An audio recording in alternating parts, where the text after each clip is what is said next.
So how is child support calculated in Tennessee? What goes into making up how much somebody's going to pay or how much somebody's going to get in child support? Well, Tennessee uses what we call an income shares model, where the court takes into consideration both parents' incomes. That's the number one most important factor, is the relative income between the parties. The second most important factor is parenting time. Who's spending more time with the kids? Is it equal parenting time? Or does one parent have 200 days and the other parent 165 days? However it is, the parent that has more time is going to be spending more money out of pocket to feed, clothe, and shelter those children. And that makes sense.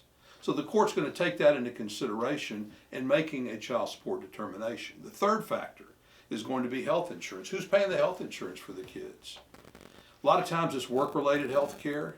A lot of times it's health care that you get on the open market. But whoever's paying that health care or that health insurance is going to get a credit for that. And the other parent is going to have to compensate in one way or another the parent that's paying that health insurance.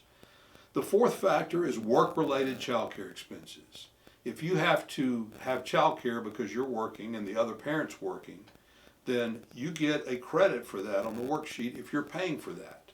And that can be expensive. A lot of times that's the highest figure on the child support worksheet is child care expenses. And they have to be work-related child care expenses. So it has to be expenses that are incurred because you're either working, looking for a job, or getting educated to get a job.